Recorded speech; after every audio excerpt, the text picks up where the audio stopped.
La semana pasada empezamos el estudio de los pobres en espíritu. Jesús abre el Sermón del Monte y él dice, bienaventurados los pobres en espíritu, pues de ellos es el reino de los cielos.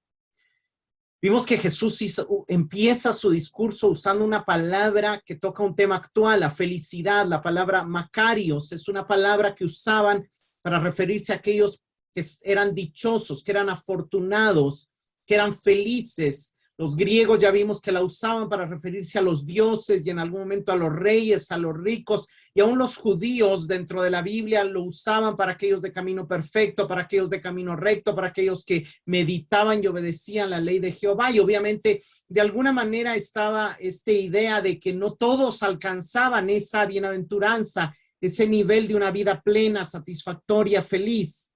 Viene Jesús y al usar esa palabra, él se está presentando como un sabio, y las palabras de los sabios, los discursos de los sabios eran invitaciones a los discípulos a imitar la conducta. Lo que él está haciendo es invitando a sus discípulos a ser pobres en espíritu. Explicamos la semana pasada que la idea predominante era que el rico era el bienaventurado y no el pobre, por lo que la invitación chocó un poco con la expectativa de los oyentes. Y no podemos negar que al oír la palabra tojos, que era la palabra usada para un pobre absoluto, para un habitante de calle, para el que ni siquiera tenía un trabajo ni cubiertas las necesidades básicas, era una palabra que se refería al nivel económico más bajo de la sociedad.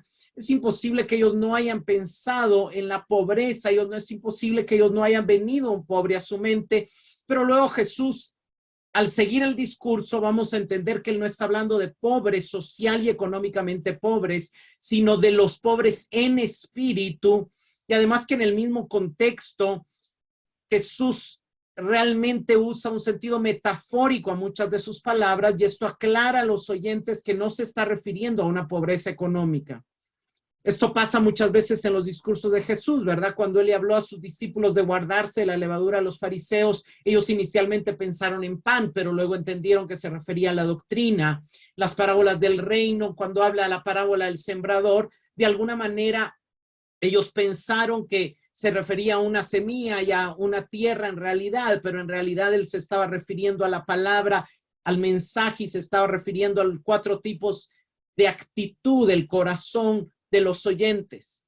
Él hablaba como un judío a los judíos cuya fuente de verdad eran las escrituras, y no se refería a lo que la sociedad de su tiempo llamaba pobres, sino a lo que los salmos y los profetas llamaban pobres. Por supuesto, estos pobres en espíritu comparten algunas emociones de los pobres físicos, de los pobres sociales. Han pasado por aflicción, por angustia en determinados momentos, han tenido sed interna, se han visto humillados, y esto los ha llevado a reconocer su necesidad de Dios, pero su pobreza no es económica, no es social, su pobreza es espiritual. La carencia que ellos reconocen es su carencia para agradar a Dios, su carencia para tener una comunión con Dios, su carencia para cumplir la ley de Dios. Por eso más adelante en el mismo discurso Jesús dice en el 5:20, porque si vuestra justicia no supera la de los escribas y los fariseos, no entraréis al reino de los cielos. Y obviamente si un pobre en espíritu iba a entrar al reino de los cielos, no era alguien social o económicamente pobre, porque nadie iba a entrar al reino de los cielos solo por ser social o económicamente pobre. Se necesitaba un alto nivel de justicia, y aquí Jesús elimina la idea de que alguien va a entrar a su reino por pobreza material o social. Es solo la pobreza espiritual la que conduce a una búsqueda y a una recepción de justicia la que va a permitir la entrada al reino. Vimos también que la palabra pobre, tojos, en el griego se relaciona con alguien doblado, afligido, refiriéndose a su humildad, y esto obviamente lo va a explicar, y dejamos claro de que el pobre en espíritu es el que llora, el que es manso y humilde, el que es misericordioso, el que tiene hambre y sed de justicia, y el que abarca todas las bienaventuranzas. En el Antiguo Testamento se conecta con los quebrantados y contritos de espíritu que claman al Señor y los libra de sus aflicciones. Vimos diferentes salmos donde nos dejó claro que el pobre de los salmos es alguien que ha atravesado por aflicción y eso lo ha llevado a clamar al Señor y ha llegado a entender que su único refugio es el Señor, que no tiene nada más ni nadie más en que apoyarse, así que toda su confianza y su esperanza están puestas en su Dios, en el Señor. Y hay algunas bienaventuranzas en los salmos que captan la misma idea que Jesús está transmitiendo, y quiero aquí que vayamos a algunas de ellas. Vamos al Salmo 2, verso 12. Bésenle los pies, no sea que se enoje, y sean ustedes los destruidos en el camino, pues su ira se inflama de repente. Dichosos los que en él buscan refugio. Bienaventurados todos los que en él confían. El Salmo 2 nos muestra que el poder y la riqueza hace que los reyes se rebelen contra el ungido, hace que los reyes pongan su esperanza en su poder, en su riqueza, en su fuerza, pero serán quebrantados. Y al oyente del Salmo, el escritor le termina dando un consejo. Honra al Hijo. Confía en él, porque son bienaventurados todos los que en él confían, pero el que confía en él es porque primero ha sido quebrantado, porque primero se ha humillado, porque primero se le ha revelado su necesidad, su carencia, su pobreza. Vamos al Salmo 44. Cuán bienaventurado es el hombre que ha puesto en el Señor su confianza y no se ha vuelto a los soberbios ni a los que caen en falsedad. Bienaventurado es el que puso en Jehová su confianza. Es sumamente claro. No mira los soberbios ni se desvía tras la mentira. No quiere decir que no tenga riquezas, puede tenerlas, pero su confianza no está en sus riquezas, no está en sus talentos, no está en sus habilidades, no está en lo que a los hombres les causa orgullo o soberbia, está en Jehová. Vamos al Salmo 146, 5.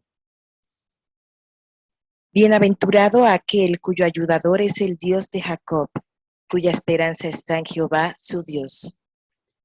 Bienaventurado aquel quien su ayudador es el Señor y en él está su esperanza. Este es el pobre en espíritu, el que dejó de tener nada en qué confiar en sí mismo y el que pudo poner total y absolutamente en Dios su confianza. Entonces vemos que estos salmos nos muestran que el bienaventurado es el que ha puesto en Dios su confianza. Esa es lo que le da al pobre en espíritu esa capacidad. El ver su carencia le hace entender que no puede confiar en sí mismo, en sus recursos, y entonces lo ayuda a poner en Dios su confianza. Jesús está de alguna manera mostrando la misma bienaventuranza, pero está usando un lenguaje diferente, un lenguaje que nos invita a vivir en la condición o a llegar a la condición que nos permite confiar en Jehová sin impedimentos. Esa es la clave. El que confía en Jehová es el pobre en espíritu porque se ha desligado de todo y ha visto, ha reconocido su necesidad espiritual de Dios. Hermanos, no se trata de decir, de alguna manera todos creemos que somos pobres en espíritu porque todos decimos o todos pecamos, todos luchamos con algo, pero a veces eso se usa como para justificarme y no para reconocer realmente mi necesidad. No se trata de vernos a todos como que fallan, sino de verme a mí mismo totalmente miserable, vacío, necesitado, para luego voltear a ver a Dios ofreciéndome su amor y desde nuestra miseria poder abrir los brazos y pedirle que nos deje seguirle como nuestro Rey. La pobreza en espíritu explicamos que es la condición que precede a la fe, porque la fe es confiar en Él, la fe es poner en Él nuestra confianza, es creer en Él para nuestra salvación, es creer en Él para recibir vida eterna. Entonces el Espíritu viene e ilumina nuestra carencia espiritual para acercarnos a Dios, muestra nuestra necesidad de Dios y eso nos permite poner en Él nuestra confianza para que sea nuestro Salvador y Señor. Y en ese momento el pobre en espíritu es trasladado del reino de las tinieblas al reino de la luz. Explicamos que no es la pobreza lo que se bendice, sino al pobre, y que el pobre no es el que no posee nada, sino el que está desligado de todo. Y miren, hermanos, Pablo no usa el lenguaje pobres en espíritu, pero usa el lenguaje muy similar, porque Pablo entiende que el evangelio se vive por gracia cuando se llega a estar desligado, y lo que nos desliga de este mundo y de lo que este mundo considera valioso es la muerte. Por eso para Pablo le va a llamar al pobre en espíritu que el crucificado con Cristo. Y aquí quiero que vayamos a Gálatas 2:20. Con Cristo estoy juntamente crucificado, y ya no vivo más vive Cristo en mí. Y lo que ahora vivo en la carne, lo vivo en la fe del Hijo de Dios, el cual me amó y se entregó a sí mismo por mí. Lo que Pablo está diciendo es, yo fui crucificado, yo morí con Cristo. Y en el momento que morí por Cristo, dejé de vivir para mi propia gloria, dejé de vivir para buscar mi propia riqueza, dejé de vivir para querer ser rico, porque entendí que era mejor vivir ser pobre. Lo que ahora vivo en la fe, lo vivo en el Hijo de Dios. ¿Por qué? Porque Él se entregó por mí y por Él yo lo entrego todo. Vayamos a Gálatas 6:14. Lejos esté de mí gloriarme, sino la cruz de nuestro Señor Jesucristo, por quien el mundo me es crucificado a mí y yo al mundo. Lo que Pablo está diciendo es, ya nada me conecta con el mundo. El mundo se desligó de mí, yo me desligué del mundo. Todo lo que tenía ya no es mío. Sigo teniendo algunas cosas en esta tierra, pero ya no son mías. Estoy desligado de ellas, son de Dios y yo solo las administro, pero no como algo que es mío. El mundo murió a mí y yo morí al mundo. Eso es lo mismo que reconocí mi carencia, llegué a una pobreza total en mi relación con el mundo y el mundo ya no tuvo ninguna riqueza que ofrecerme, perdió su atractivo. Vayamos a Lucas 14:33. Así pues, cualquiera de vosotros que no renuncia a todo lo que posee no puede ser mi discípulo. Jesús aquí no está hablando de una renuncia física, está hablando de una renuncia interna, de una renuncia en el corazón, de esa renuncia que conlleva el tomar la cruz, el negarnos hacia nosotros mismos y a seguirle. El que no renuncia a todo lo que posee, el que no se desligue de los apegos, de los ídolos, de los falsos dioses de su corazón, no puede tomarme a mí como Dios. El que no deje de adorar aquello en lo que creía que iba a encontrar felicidad y el que no reconozca que solamente yo le puedo dar esa felicidad, no puede seguirme, no puede ser mi discípulo. Entonces hay una renuncia y esa renuncia es la que nos lleva a la pobreza espiritual y esa pobreza espiritual nos permite seguir a Jesús. Sujel Michelén dice, los cristianos son pobres en espíritu porque saben que no poseen mérito alguno aparte de Cristo y de su gracia. Vamos a 1 Corintios 1, del 27 al 31. Sino que lo necio del mundo escogió Dios para avergonzar a los sabios, y lo débil del mundo escogió Dios para avergonzar a lo fuerte. Y lo vil del mundo y lo menospreciado escogió Dios y lo que no es, para deshacer lo que es, a fin de que nadie se jacte en su presencia, mas por él estáis vosotros en Cristo Jesús, el cual nos ha sido hecho por Dios sabiduría, justificación, santificación y redención, para que como está escrito, el que se gloríe, gloríese en el Señor. ¿Qué escogió Dios? Aquello que no era. ¿Para qué? Para avergonzar a lo que era. ¿Qué escogió Dios? El que reconoció su pobreza espiritual. ¿Para qué? Para que nadie se gloríe, para que nadie diga, yo sigo a Dios por mi riqueza, mi sabiduría, mi inteligencia, me permitieron seguirle, me hicieron descubrir que yo tenía que seguirle. No, no, no. Fue mi pobreza la que me ayudó a seguirle, no mi riqueza. Fue el haber anulado lo que yo creía que era lo que me permitió recibir su gracia. El verso 28 es interesante. Lo que no es para anular lo que es.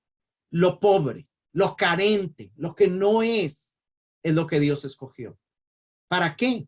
Para anular a la falsa riqueza, la superficialidad del mundo.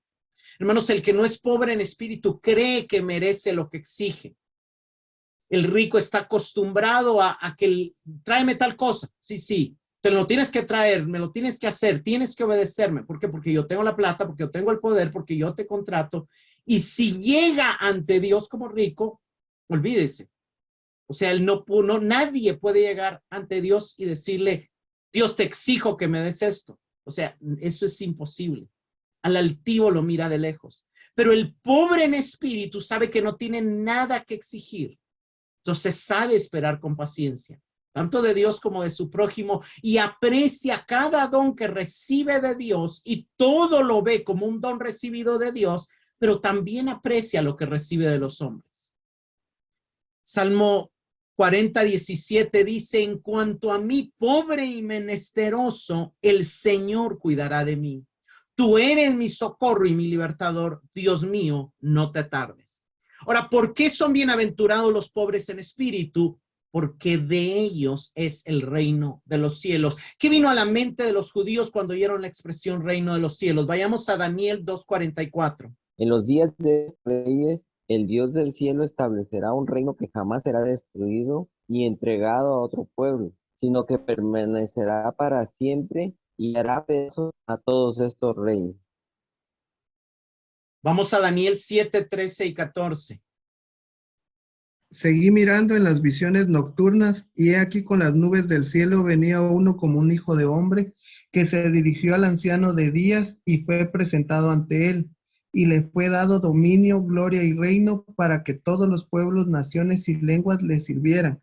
Su dominio es un dominio eterno que nunca pasará, y su reino uno que no será destruido.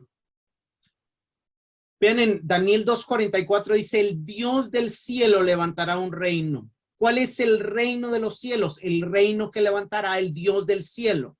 ¿Qué características tiene ese reino? Le será dado a un hijo del hombre y le será dado con dominio, gloria y reino, y será eterno, nunca pasará y jamás será destruido. El reino de los cielos es el reino del Mesías dado por el Dios del cielo. Algo interesante en el pasaje de Mateo 5:3 es que una traducción literal sería bienaventurados los pobres en espíritu porque en ellos está siendo el reino de los cielos. En el griego lo que se traduce es un presente continuo, es un presente que no es solamente un presente simple, sino es un presente continuo. Está siendo el reino de los cielos. El reino de los cielos en hebreo era el Malhut Hashamaim, y los judíos lo entendían como la expresión mínima de la divinidad, y para ellos era equivalente al Ben Haadam, que era el hijo del hombre. El Ben Haadam, el hijo del hombre, como coronado como rey, era lo mismo para los judíos que el reino de los cielos. Lo que está diciendo aquí es que de los pobres, en los pobres está siendo el reino de los cielos. De alguna manera podríamos decir, felices los pobres en espíritu porque en ellos está siendo manifestado el reino de los cielos. O los pobres en espíritu alcanzan una vida feliz, plena, satisfactoria, significativa, porque en ellos está siendo evidenciado, porque en ellos está siendo exhibido el Mesías. En ellos está siendo exhibido el reino de los cielos, pero la exhibición del reino de los cielos es la misma exhibición del Mesías. Sumamente interesante esto, porque lo que el pasaje nos está diciendo es que el Señor en su gracia llevó a estas personas a la condición de pobres en espíritu para luego manifestar en ellos su reino, para que ellos murieran a su riqueza terrenal humana, para darles nueva vida del espíritu, y en esa nueva vida del espíritu el Mesías se manifestará en ellos. Por eso Jesús le dice a Nicodemo, el que no nace de nuevo, el que no nace del Espíritu, el que no nace del agua y del Espíritu, no puede entrar en el reino de los cielos. El que no se despoja y muere, en el lenguaje de Pablo, se hace pobre en el Espíritu y recibe nueva vida, no puede entrar en el reino de los cielos. Pero el entrar en el reino de los cielos, el que de ellos es o está siendo el reino de los cielos, se refiere a la manifestación del Mesías en la vida de estos pobres. Vayamos a Gálatas 1, 15 y 16. Pablo dice, ya no vivo yo, en Gálatas 2:20, Cristo vive en mí. ¿Qué está diciendo Pablo? Me hice pobre en espíritu, el reino de los cielos, la vida del Mesías, el Cristo Rey, se manifiesta en mí, vive en mí, se expresa en mí. Veamos Gálatas 1, 15 y 16. Pero cuando agrado a Dios, que me aparto desde el vientre de mi madre, y me llamó por su gracia, revelar a su Hijo en mí, para que yo le predicase entre los gentiles, no consulté enseguida con carne y sangre. Tuvo a bien Dios revelar a su Hijo en mí. Revelar a su Hijo en mí es dar a conocer a su Hijo a través de mí. Revelar a su Hijo en mí es manifestar a su Hijo en mí. No es revelarme a su Hijo a mí, es revelar a su Hijo a través de mí. Es que otros vean a Cristo a través de mí. Es que otros vean el cielo a través de mí. Es que otros vean la manifestación de lo eterno a través de mí. Y por eso él pudo decir, cuando yo llegué a ustedes, no llegué con palabras de sabiduría humana. Llegué con la manifestación y con la expresión del poder de Dios. Por eso él podía decir, ustedes son testigos de mi paciencia, de mi gozo, de mi perseverancia. ¿Por qué? Porque el Hijo de Dios se manifiesta en mí, se manifiesta en mi debilidad.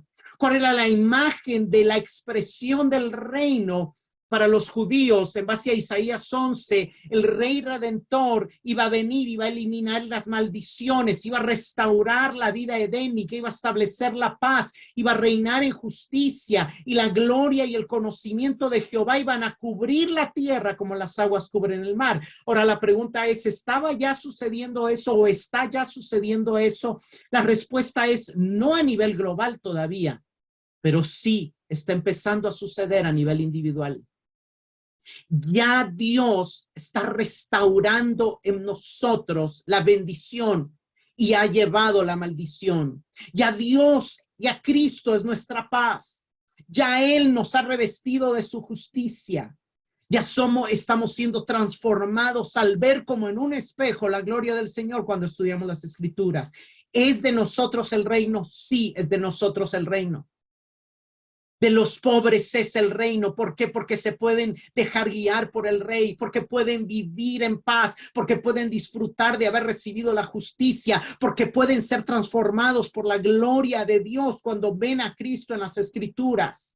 Hermanos, nosotros como pobres en espíritu ya somos libres de la maldición del pecado y de la muerte. Ya hemos llegado a estar en paz con Dios y con los hombres. Ya hemos recibido el don de la justicia, la justificación, y podemos crecer en el conocimiento de la gloria del Señor en la medida que empezamos a contemplar a Cristo en las Escrituras, y como en un espejo lo vemos a Él en nosotros y somos transformados, y en esa transformación la vida del Hijo se empieza a manifestar en nosotros y otros ven a Cristo en nosotros.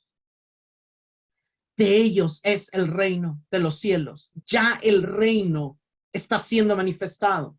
Por supuesto, vivimos en la tensión entre el ya y todavía no. Cristo ya ha venido y con Él ya ha venido su reino. Ya fuimos trasladados a su reino, pero todavía esperamos el momento en que regrese en su segunda venida para establecer plenamente su reino sobre esta tierra. Ya ha derrotado a la muerte mediante su muerte y su resurrección triunfante, y ya tenemos vida eterna, pero obviamente todavía esperamos el día cuando ya no habrá más muerte.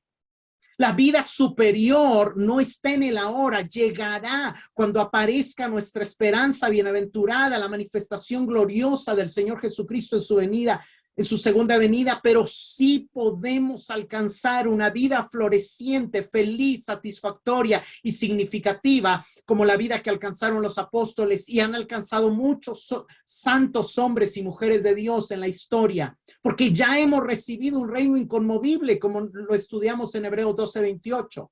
Eso sí, no ausente de sufrimiento, al contrario, con segura persecución, con persecución asegurada. Porque las bienaventuranzas nos aseguran la persecución y la pobreza en espíritu nos asegura la persecución y la manifestación del Hijo y del reino nos asegura la persecución. Pero es la vida más feliz que se puede alcanzar en esta tierra. Un falso anuncio del evangelio que afirma que ya no sufriremos solo traerá para los que lo oyen frustración y desesperanza.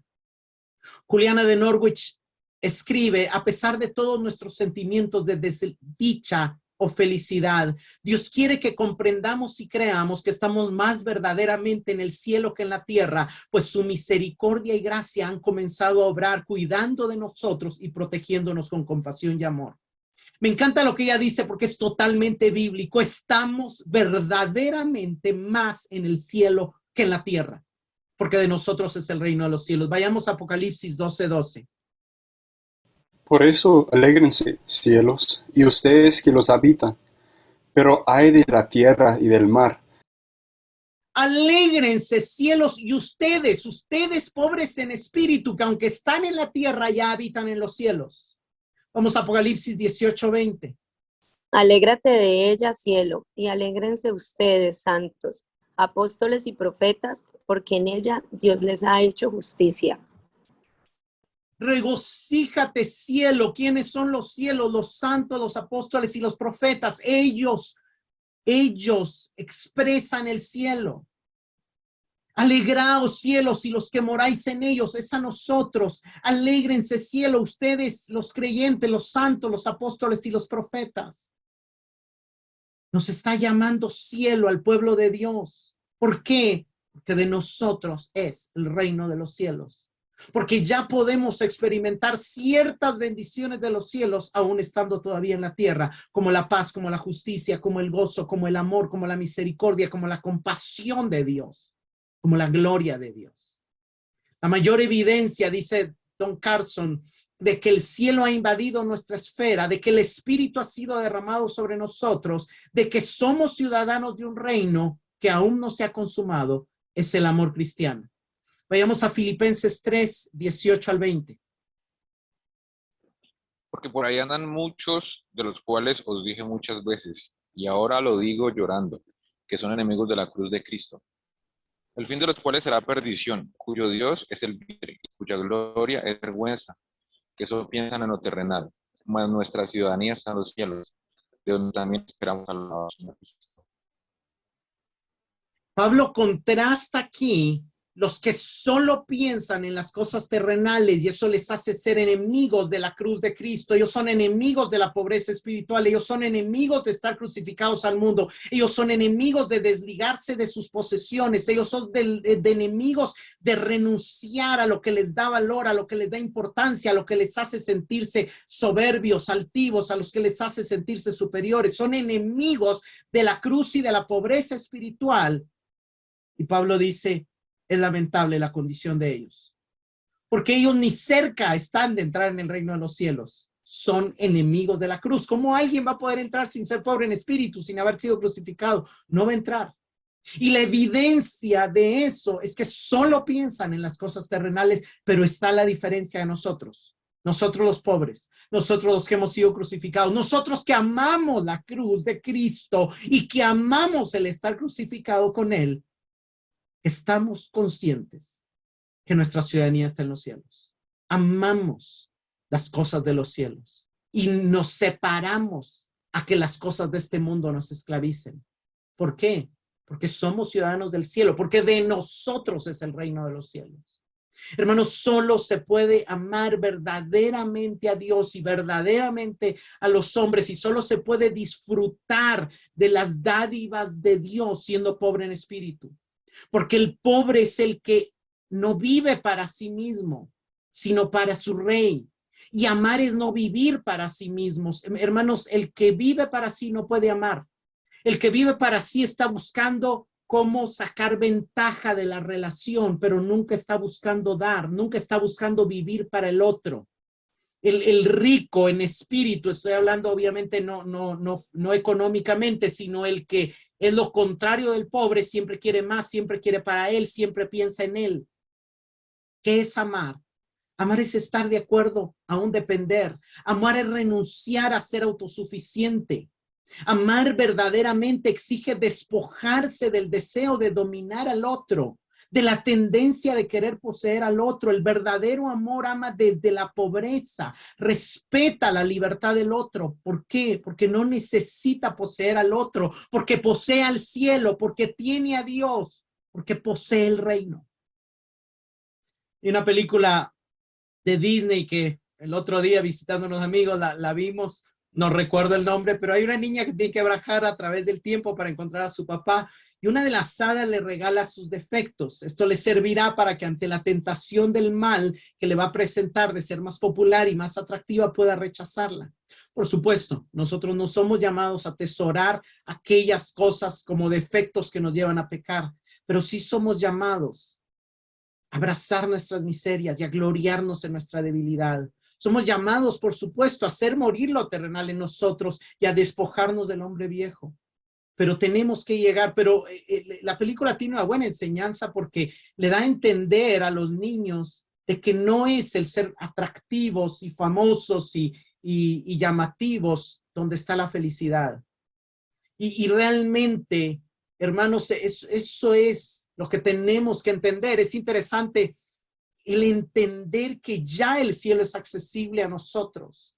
También en la última película yo sé que tal vez esto no suena muy espiritual, pero creo que ayuda a comprender, pero en la última película de Harry Potter muere y llega al cielo y en el cielo se topa con su profesor. Ahorita no me acuerdo el nombre, el director de la escuela, y entonces cuando él ve de alguna manera lo que en la película es el cielo, le pregunta al profesor, ¿todo esto es real o solo está pasando en mi mente?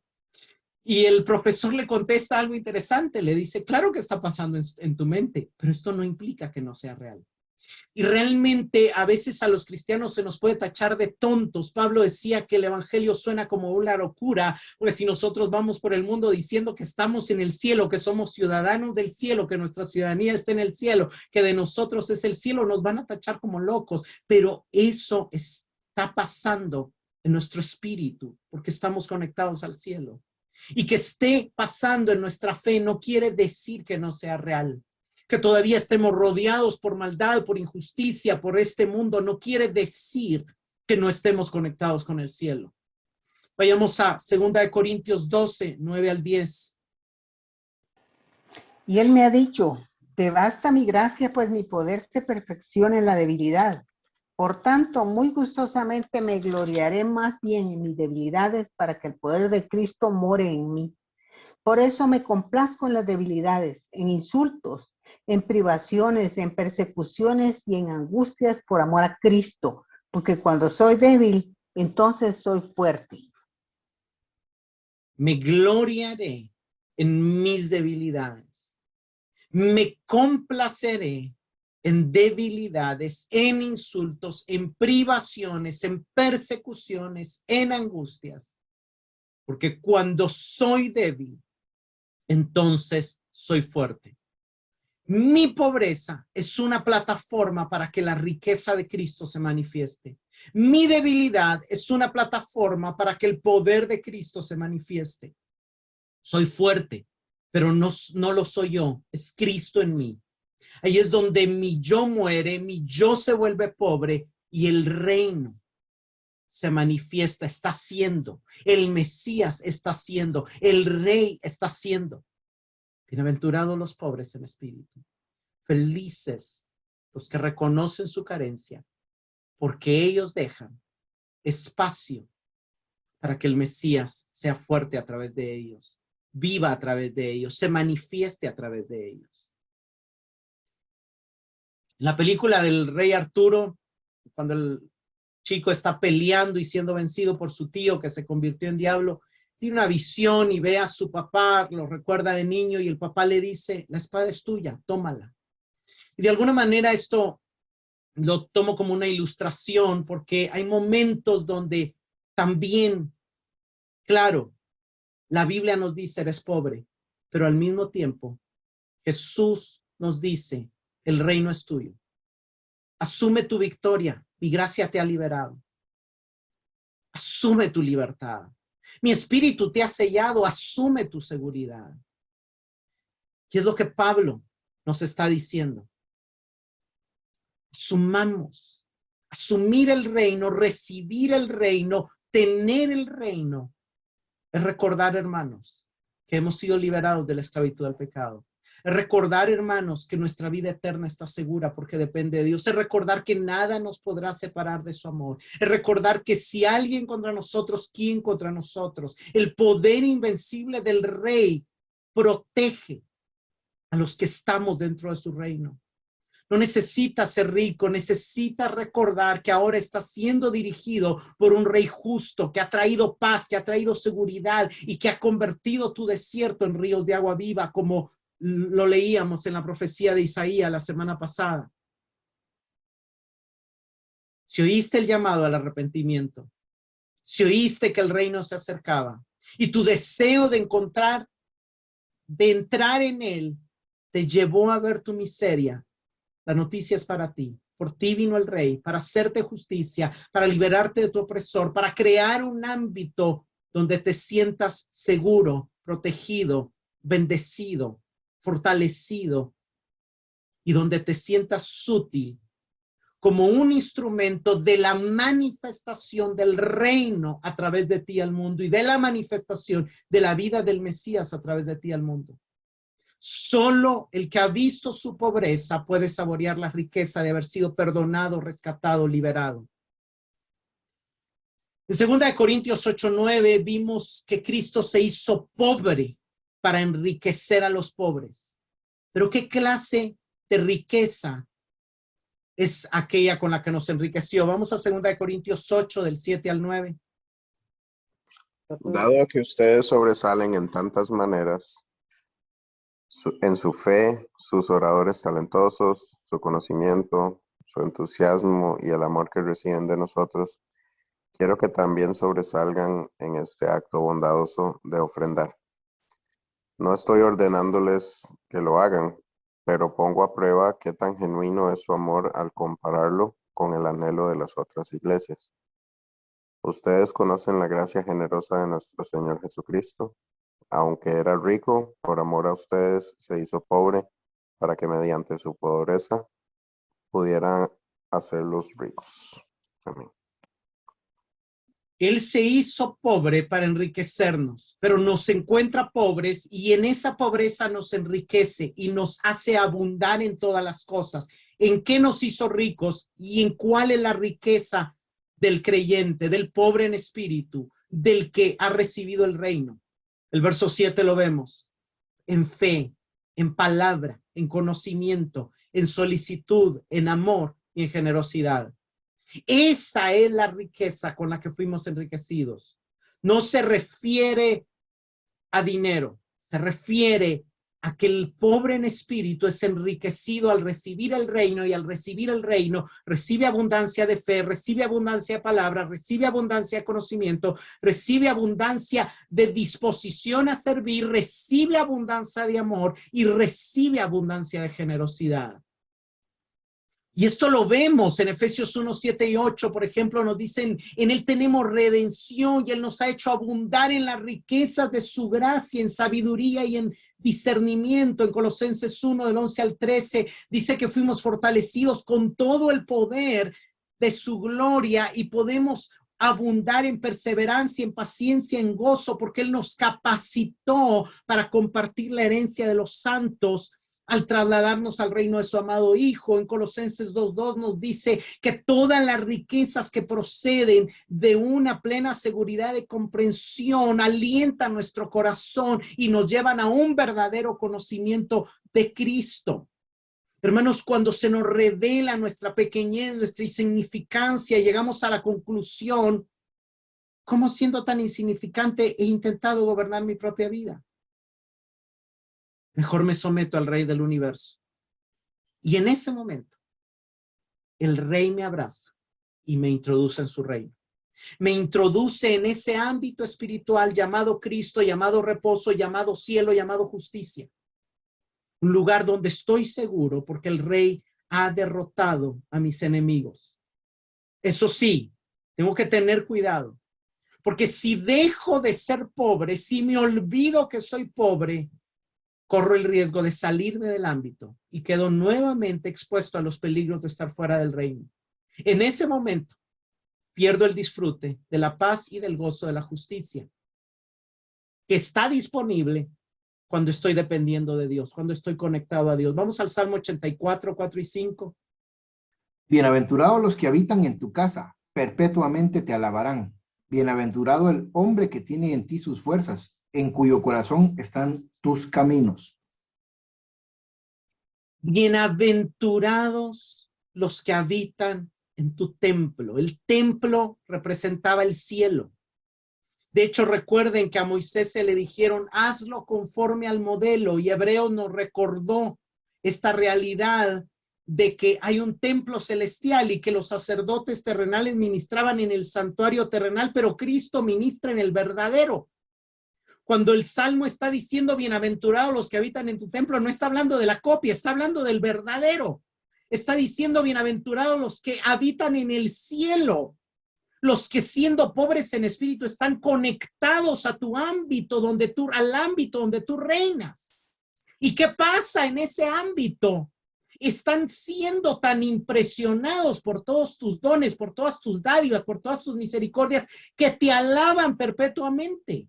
¿Y qué está pasando con ellos? Tienen en ti sus fuerzas no dependen de sus recursos, de su inteligencia, de su capacidad, de su conocimiento, de su pasado, de su recorrido, de su edad. No depende de nada de eso, dependen de ti sus fuerzas.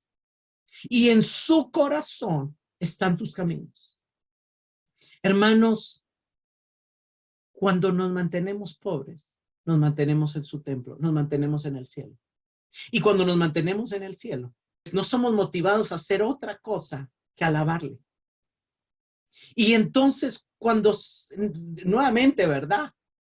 Empiezan a presentarse desafíos, nos apoyamos en Dios como nuestra fuerza y buscamos caminar en sus caminos. Vayamos a Isaías 57:15.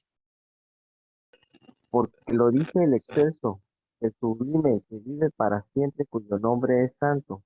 Yo habito en un lugar santo y sublime, pero también con el contrito y humilde de espíritu, para reanimar el espíritu de los humildes y alentar el corazón de los quebrantados. ¿Dónde habita Dios? En el cielo, en un lugar elevado y santo. Pero hay otro cielo, donde está el contrito y humillado de espíritu, donde están los de espíritu humillado y de corazón contrito. Y entonces Dios está en el cielo, pero también está con los pobres en espíritu. ¿Y para qué está con ellos? Para revivir su espíritu y reanimar sus corazones. ¿Qué hace el Señor con los pobres en espíritu? Les da nueva vida. Les da nueva vida. Aquí vemos el evangelio. El tesoro del pobre en espíritu no es algo de lo que se pueda jactar o que pueda exhibir a otros. Su verdadero tesoro es el amor de un rey que se humilló a sí mismo para salvarlos. Es el amor de un padre que nos adoptó en su familia. El pobre en espíritu es quien ha entendido que inflar su ego por sus dones o posesiones no le añade ningún valor, ni ante sí mismo ni ante los demás, mucho menos ante Dios. Que la actitud correcta con la que vive es agradecer a Dios por lo que ha recibido de él que no merecía. Y ahí empieza su felicidad. Ahí empieza su felicidad. Hermanos, tenemos que examinar qué tanto estamos conscientes y recordando día a día nuestra pobreza. Porque el recordar nuestra pobreza es lo que nos recuerda confiar en Dios y es lo que nos lleva a poner nuestra confianza en Dios. Pero el enemigo y la carne nos van a tentar y van a tratar de desviar a poner nuestra confianza en otras cosas. Y aunque no es afectada nuestra ciudadanía, sí puede ser afectado nuestro disfrute del ámbito celestial. Le pasó a los Gálatas. Cuando quisieron pasar a depender de las obras, cuando se olvidaron de su pobreza y creyeron tener alguna riqueza. Les pasó a los hebreos cuando se volvieron tardos para oír y para obedecer. Y el apóstol, los apóstoles, los escritores de las cartas les recuerdan: vuelvan a reconocer su pobreza, vuelvan a depender de la gracia, esfuércense por entrar en el reposo de Dios y depender de Él. Pablo le dice a los Gálatas, pues los que ya son de Cristo, en Gálatas 5, 24 y 25, han crucificado la carne con sus pasiones y deseos. Recuérdense la gloria de la cruz. Y si vivimos por el Espíritu, andemos también por el Espíritu. La vida que tiene el cristiano es una vida del Espíritu, pero es llamado a caminar en el Espíritu.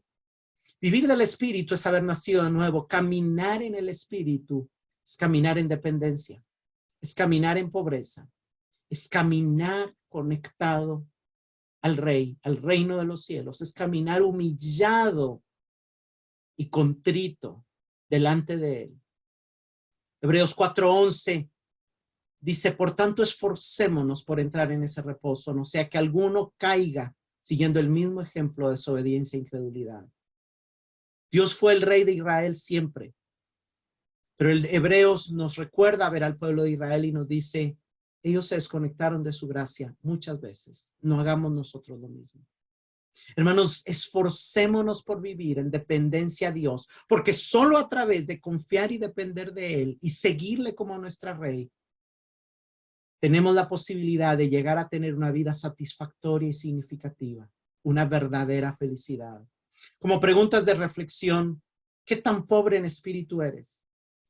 ¿Qué tan desligado está tu corazón de tus posesiones o de las cosas terrenales? ¿Ha sido crucificado el mundo y el mundo ha sido crucificado para ti? ¿En qué piensas más? ¿En las cosas terrenales o en las celestiales? ¿Te consideras y te ves a sí mismo como ciudadano del reino, como habitante del reino? ¿Disfrutas y vives a Jesús como el Rey y Señor sobre todos los aspectos de tu vida? ¿Te glorías en tu debilidad para que repose sobre ti el poder de Cristo? ¿Eres consciente de que Dios ha tenido a bien manifestar a su Hijo en ti? ¿Has visto a Cristo en ti? Cuando ha brotado en ti el amor, el perdón y la misericordia, que sabes que en tu naturaleza humana es incapaz que brote o se genere. Señor, te damos gracias por tu palabra. Te damos gracias por la luz de tu Espíritu que alumbra nuestra pobreza, nuestra carencia y nuestra miseria espiritual. Señor, venimos ante ti una vez más con un espíritu contrito y un corazón quebrantado, para que tú nos hagas revivir y nos reanimes y nos conectes al ámbito donde tú eres nuestra paz, donde de ti proviene nuestra justicia, al ámbito donde tú reinas y no nosotros. Perdónanos, Señor, porque constantemente nos olvidamos de depender de ti, de confiar en ti, de seguirte a ti. Pero hoy una vez más, Señor, queremos disfrutar de ser pobres en espíritu y de que el reino esté siendo manifestado en nosotros. Exhibe tu reino en nosotros. Evidencia tu vida en nosotros. Ya no queremos vivir nosotros, sino que tú vivas en nosotros. No queremos ser fuertes, queremos ser débiles. Que tu fuerza y tu poder se manifiesten en nosotros. Señor, gracias por la oportunidad y el llamado a ser expresiones de la vida del Hijo, a ser miembros del cuerpo del Hijo, a ser extensiones del reino de los cielos aquí en la tierra. Que día a día nos desconectemos más y más de pensar en las cosas terrenales y que día a día nos enamoremos más y más de las cosas celestiales. Te lo pedimos, Señor. Amén y amén.